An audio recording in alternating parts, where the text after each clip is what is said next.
안녕하세요, 여러분. 성공합시다. 자, 우리는 오늘 이제 12장에 들어갈 건데요. 11장까지는 복음, 교리 이런 내용이라면 12장부터는 적용과 실천이에요. 아주 큰 산을 넘었어요. 우리는 12장에서 마땅히 드려야 하는 영적 예배가 무엇인지, 그리고 우리의 은사의 의미는 무엇인지 이런 것들을 한번 깨달으면 좋겠어요.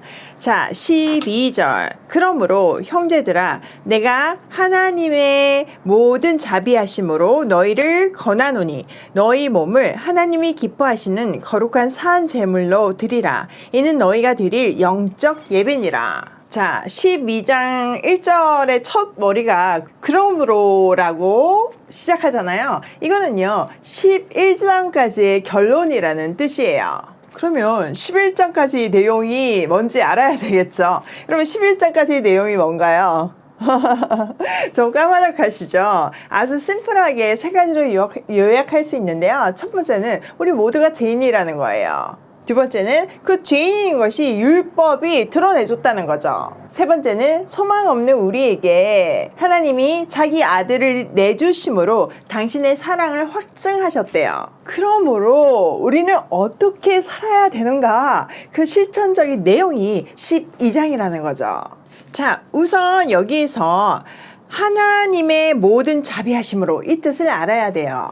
이것은 한마디로 얘기하면 십자가에서 내주신 하나님의 사랑이에요. 우리는 이 자비하심, 십자가의 사랑에서 모든 것을 시작해야 해요. 그러니까 바울은요, 율법적인 어떤 계명이 아닌 이 하나님의 사랑으로 겉면을 시작하고 있어요. 그러니까 이것을 안 지키면 죽는 것이 아닌, 무거운 짐이 아닌, 바리새인들이 막 그 율법학자들이 무거운 짐을 지우잖아요. 그게 아니라 사랑하기 때문에 하는 감사의 대답으로서의 겉면이라는 거죠. 또 겉면이라는 단어에는요, 이것 좀 드셔보세요, 이 정도의 권한다가 아니에요. 예수 그리스도의 죽음을 건 무게 있는 간절한 부탁이에요. 좀 쉽게 설명을 하자면 그리스도께서 평생을 이것을 위해서 살다가 우리를 위해서 죽으셨는데 이제 우리가 이걸 해야 된다. 이런 예수 그리스도의 죽음을 건 간절한 부탁이에요. 자, 그 겉면에, 그 깊은 겉면의 내용이 뭔가, 그게 너희 몸을 하나님이 기뻐하시는 거룩한 산 제물로 드리라. 이는 너희가 드릴 영적 예배니라. 이거예요. 우리 몸을 산 제물로 드려라. 자, 여기서 우리 몸은요, 단순한 어떤 신체, 나의 어떤 육체, 이거를 얘기하는 게 아니에요. 영과 육을 합한 전인적인 인간을 뜻해요. 전인적인 나를 뜻하는 거죠.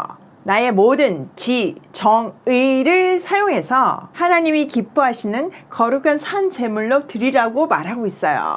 자, 이 문장은 사실 구약의 제사의 비유에서 나온 거죠. 원래 제물은 뭐 흠없고 티 없어야 되지만 반드시 죽여서 드려야 해요. 히브리서 9장 22절에 보면 피 흘림이 없으면 사함이 없다고 말하잖아요. 그러니까 우리가 제물이 되기 위해서는 반드시 죽어야 된다는 거죠.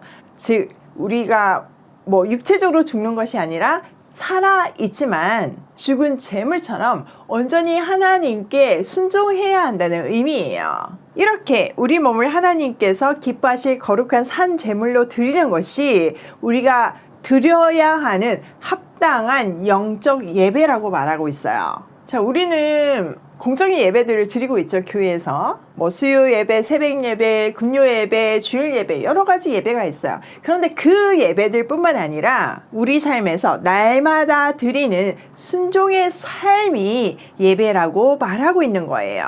그리스도인들은 반드시 예배를 드려야 되잖아요. 그러니까 이 삶의 예배, 삶에서의 하나님을 드러내는 거, 이것도 이 예배도 없으면 절대로 안 된다는 말이에요. 자, 2절. 너희는 이 세대를 본받지 말고 오직 마음을 새롭게 함으로 변화를 받아 하나님의 선하시고 기뻐하시고 온전하신 뜻이 무엇인지 분별하도록 하라. 자, 영적인 예배에 대해서 아주 구체적인 내용을 설명하고 있어요.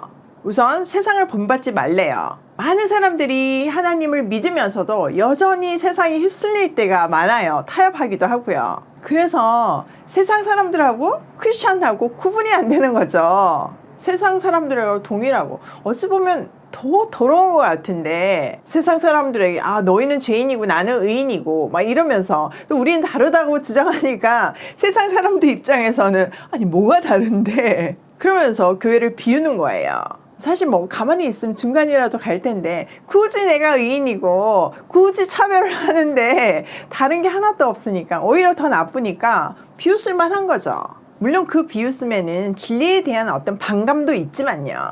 자, 이렇게 세상을 본받지 말라고 하는데요. 본받는다는 말은요, 어떤 모델이 있으면 그것을 따라해서 자기 자신을 변화시키는 것을 말해요. 그러니까 마음을 새롭게 함으로 변화를 받아서 근본적인 어떤 삶의 형태를 바꿔야 된다는 거죠. 우리의 삶이 근본적으로 하나님을 믿음으로 인해서 변해야 한다는 말이에요. 내가 크리스천이라고 굳이 말하지 않아도 내 삶이 구별돼야 된다는 말이죠. 자, 우리가 예수를 그리스도로 믿으면 구원을 받아요. 구원을 받았으니까 됐다가 아니고요. 구원 받은 사람답게 살아라는 말이에요. 우리는 누구나 세계관을 가지고 살아요. 세계관은 세상을 보는 안경하고 같아요. 내가 빨간 안경을 끼면 세상이 빨갛게 보이고 노란색을 끼면 노랗게 보이는 것처럼요. 우리는 하나님을 기준으로 성경적인 세계관으로 세상을 봐야 해요. 이 세계관에 따라서요, 사실 가치가 매겨져요. 가치라는 것은 이게 얼마짜리다, 이게 얼마나 중요한 거다, 이런 어떤 중요도를 매기는 거잖아요. 그러니까 하나님을 믿는 순간에 우리에게서 중요한 가치가 달라지는 거예요. 이 가치가 달라지면요, 나의 행동 양식이 달라져요. 그러니까 예수 믿기 전에는 아무것도 아니었던, 나하고는 상관이 없던 일이 예수를 믿고 나서 새롭게 가치가 매겨지는 거죠. 저한테도 사실 보육원은요, 예수 믿기 전에는 나하고 상관없는 곳이었어요. 그런데 성경적인 세계관을 가지고 그것을 바라보고 하나님의 마음으로 그것을 바라보다 보니까 그것이 귀하게 느껴지고 그 일의 가치를 매기니 섬기는 행동을 하기 시작했잖아요. 그렇게 우리는요, 성경적인 세계관을 가지고 변화를 받아서 우리의 삶이 변화되어서 하나님의 선하시고 기뻐하시고 완전하신 뜻이 무엇인지 분별해야 해요. 에베소서 5장 2절에 보면요, 그리스도의 전생애가 하나님께 드리는 예물이라고 표현하고 있어요. 그러니까 우리한테도 어떤 좋은 일, 선행 한 가지를 얘기하는 것이 아니라 전생애가 하나님께 드리는 예물이 돼야 된다는 거죠. 그렇게 살기 위해서는 일단 하나님의 뜻이 무엇인지 잘 분별해야 해요. 하나님의 뜻은 뭘까요? 아주 심플해요. 하나님 사랑, 이웃 사랑. 이게 하나님이 기뻐하시는 일이에요. 그러니까 이 일이, 성경을 가리키는 일이 하나님이 기뻐하시는 일인가? 분별하면 당연히 그냥 하게 되는 거잖아요. 그렇게 분별해야 하면서 우리 삶을 예물로 드려야 된다는 얘기예요. 그게 영적 예배라는 거죠. 이어서 성도의 교회 생활에 대해서 얘기를 하는데요. 3절에서부터 5절까지는 뭔가 지체에 대해서 얘기해요.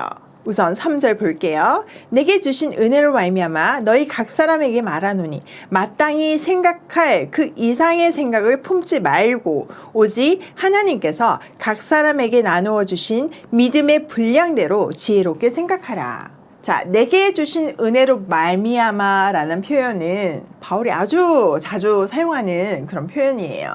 자기 인생에 해석이 들어있는 고백이죠. 이 말은요, 자기 인생은 그리스도로부터 시작되었다는 말이에요. 고린도 전서 3장에 보면 아주 잘 나와 있어요.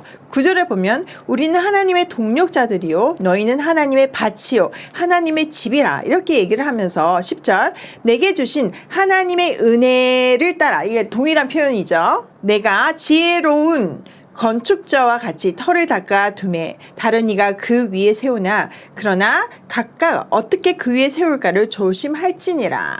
이 닦아둔 것 외에 능히 다른 터를 닦아둘 자가 없으니 이 터는 곧 예수 그리스도라. 그러니까 인생이라는 것이 결국 이 그리스도라는 터 위에 집을 짓는 거라는 거죠.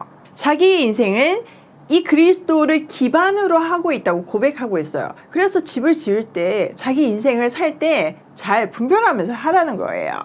바울은 내게 주신 은혜로 말미암아, 이 표현을 통해서 나는 세상의 기준이 아닌 예수 그리스도를 기반으로 지금 여러분들에게 말합니다. 이렇게 말하는 거예요.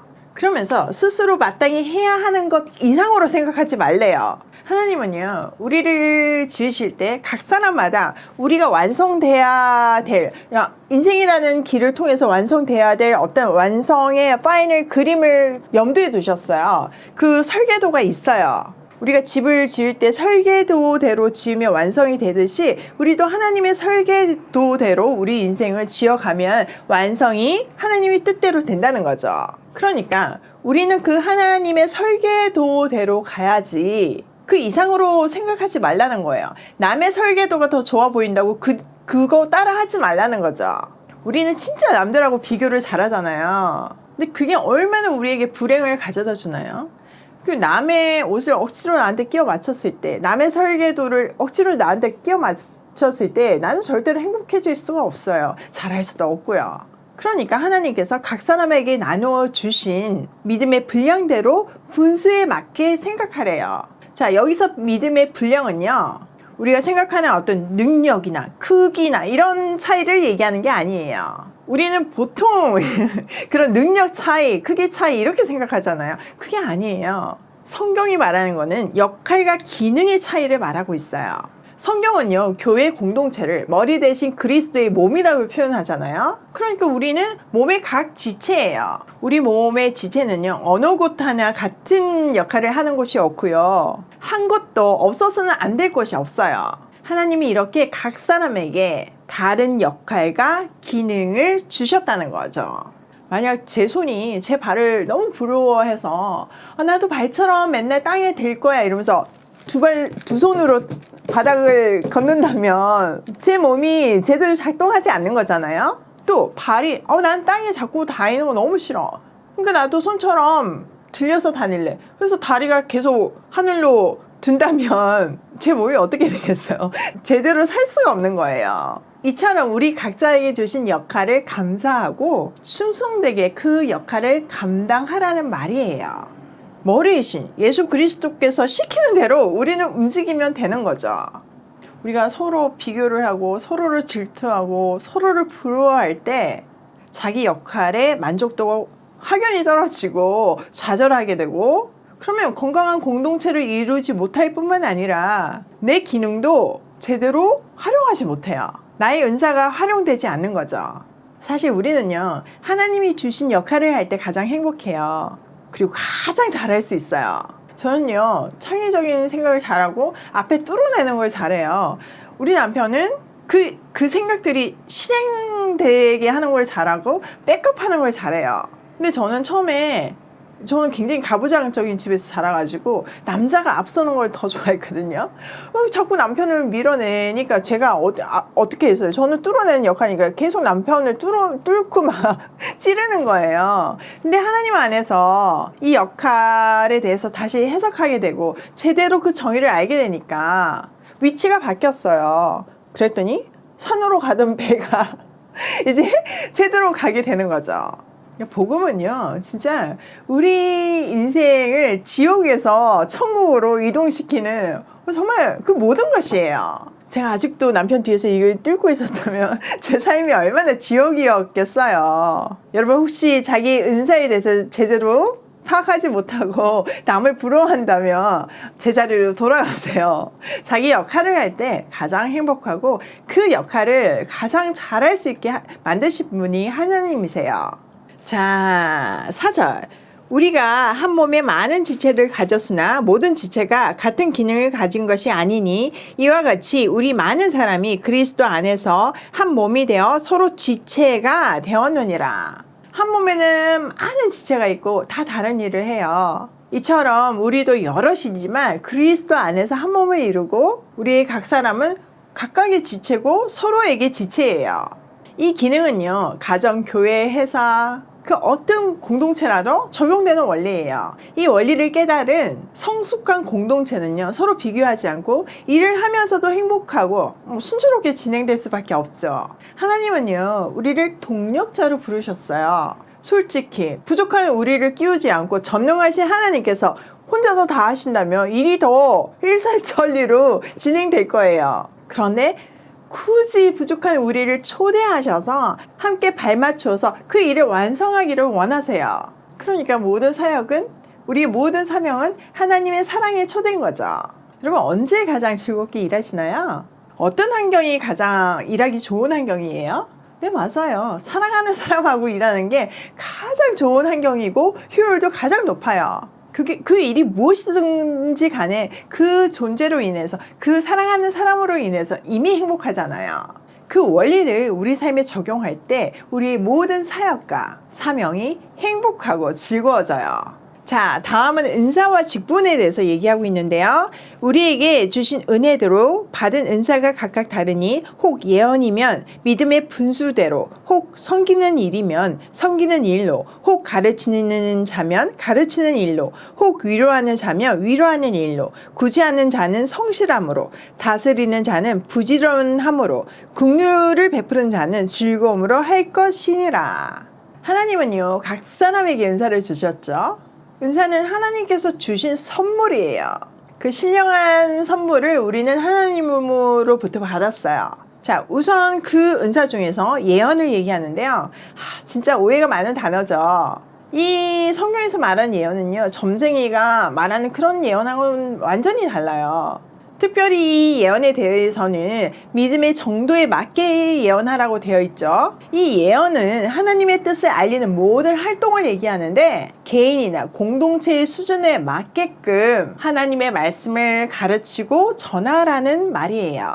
자, 그 다음은 섬기는 은사인데요. 같은 상황을 보고도 어떤 사람은 유독 더 많은 것을 보고 예민하게 깨닫는 사람이 있잖아요. 그냥 잠깐 봤는데도 저게 뭐가 필요하겠다, 이거 캐치하는 사람이 있죠. 그게 섬김의 은사를 받은 사람들이에요. 그 섬김의 은사를 받은 사람들은 그 일을 힘써서 해야 한대요. 자, 다음은 가르치는 은사에 대해서 나와 있는데요. 사실 성경을 가르치는 것은요, 직분자나 목사님이나 어떤 성경 선생님이나 이런 사람들만 하는 게 아니에요. 우리 모든 하나님의 백성의 의무예요. 우리 모두는요, 한 영혼에게 하나님의 말씀을 가르쳐야 해요. 그 하나님의 말씀에는 내가 누구인지, 내가 어떻게 살아야 되는지에 대한 모든 이야기가 담겨 있으니까 그래서 알아야 되는 거죠. 누구나. 사람은요, 말씀을 제대로 알아야지만 하나님의 뜻을 알 수가 있고, 그 뜻을 알아야지만 하나님이 기뻐하시는 삶을 분별하면서 살 수 있어요. 그러니까 가르치는 일은요, 누구 특정한 사람의 일이 아니고요, 우리 모든 사람의 의무예요. 그 내용에 부담 가지지 않으시면 돼요. 자, 다음은 위로하는 사람인데요. 진짜 어떤 사람은요, 위로의 은사가 있는 사람들이 있어요. 왜 힘들고 정말 외롭고 마음이 무너질 때 연락하고 싶은, 얘기하고 싶은 그런 사람이 있잖아요. 그 사람하고 얘기하고 나면 어쩐지 마음이 풀리고 또 용기도 생기고 그러잖아요. 그게 아주 좋은 위로의 은사예요. 자, 다음은 구제에 대해서 얘기하는데요. 구제도 은사죠. 근데 이 구제는 성실하게 하래요. 이 말은 순수하게 계산 없이 구제하라는 뜻이에요. 보통 인간은 재성이 있기 때문에 대가를 바라고 뭔가를 해주잖아요. 그런데 성경이 말하는 구제는 그런 대가를 바라는 구제가 아니라 도움이 없으면 살 수 없는 그런 사람들에게 대가를 바라지 않고 도와주는 것을 말하고 있어요. 다른 말로 대가 없는 사랑을 베풀라는 얘기죠. 자, 다음은 다스리는 자인데요. 이 다스리는 자는 부지런함으로 하래요. 이 말은요, 리더가 열정이 있어야 된단 말이에요. 그런데 이 열정은요, 자기 기준에서의 열정이 아니고요, 상대방을 배려하는 열정이에요. 때로는 밀어붙여야 리더죠. 그런데 대부분은 기다려줄 줄도 아는 그런 온유한 리더십, 숨통을 조우는 그런 리더십이 아니라 그런 모든 것을 하합하고 열정이 없는 사람에게 열정을 막 만들어주면서 응원하면서 이끄는 그런 온유한 리더십을 얘기해요. 자, 그 다음은 긍휼의 은사인데요. 긍휼은 기쁨으로 하래요. 근데 이거는 그럴 수밖에 없어요. 우리가 베풀고 나누고 나면 자연스럽게 따라오는 것이 기쁨이잖아요. 하나님이 그렇게 세팅을 해 놓으셨어요. 하나님께서요, 이렇게 각 사람에게 은사를 주신 것은요, 우리가 그리스도의 몸을 이루고 있는 지체임을 서로 확인하라고 주신 거예요. 그 은사가 우리 재성 안에서 서로 비교하고 지적질하는 데 사용되잖아요. 그게 잘못되고 있다는 거죠. 그 은사는 서로를 사랑하고 서로를 세워주고 서로를 빛내는데 사용해야 돼요. 은사의 궁극적인 목적이 결국은 사랑이에요. 그 증거가요. 우리가 고린도 전서에 보면 12장이 소위 은사장이잖아요. 13장은 사랑장이에요. 그리고 14장에 다시 은사가 이어지고 있거든요. 그러니까 은사와 은사를 붙이는 것이 사랑이라는 거예요. 서로 사랑하는 법을 배우게 하는 것이 은사예요. 요즘 오이 패밀리 전국 조직도를 만들고 있거든요. 여러분이 주신 설문조사 응답으로 각자의 은사에 맞게 배치하고 있어요. 이렇게 배치하는 목적이 뭐예요? 보육원의 사랑을 전하기 위해서예요. 지역마다 이금이하고 성기미들이 세워지고 서로 같이 일을 하다 보면 분명 어려운 일도 생기고 잡음도 생길 수 있어요. 너무나 당연하게요. 그런데 그때 우리는 이 본문을 떠올려야 해요. 아, 우리에게 각자 다른 은사를 주셨지? 아, 저분에게 그런 게 보이다니 너무 감사하다. 그러면서 우리가 서로 사랑하기를 연습하고 그렇게 만들어진 사랑을 전달할 때 우리 보육원에서 자란 아이들도 충만한 사랑 안에서 자랄 수 있을 거라 믿어요. 자, 오늘 내용을 우리 삶에 한번 적용해보면요. 첫 번째, 주일 성수뿐만 아니라 삶의 예배 또한 너무나 중요한 예배이다. 우리가 주일 성소를 꼭 하듯이 삶의 예배 또한 마땅히 드려야 하는 예배예요. 두 번째, 마음을 새롭게 함으로 하나님의 선하시고 기뻐하시고 완전하신 뜻이 무엇인지 분별하면서 우리 삶을 살자예요. 이거 정말 중요해요. 언제나 우리 삶의 기준이 하나님의 뜻에 맞는가 안 맞는가, 내가 지금 하고 있는 직업이 하나님의 뜻에 맞는가 안 맞는가, 이것을 분별하고 사는 것이 우리의 의무이자 행복이에요. 세 번째, 나에게 주신 선물, 은사가 무엇인지를 잘 깨닫고 그것으로 하나님 사랑, 이웃 사랑을 실천하는 삶을 살자. 이 은사는 정말 축복이에요. 그리고 은사는 내가 잘하는 일이 은사예요. 그러니까 그 은사를 절대 비교하지 말고 아름답게 사용함으로 하나님 사랑, 이웃 사랑을 실천하기로 해요. 오늘도 이 말씀 앞에서 우리 마음을 새롭게 하고 삶의 예배를 드리는 하루로 고고싱 해요.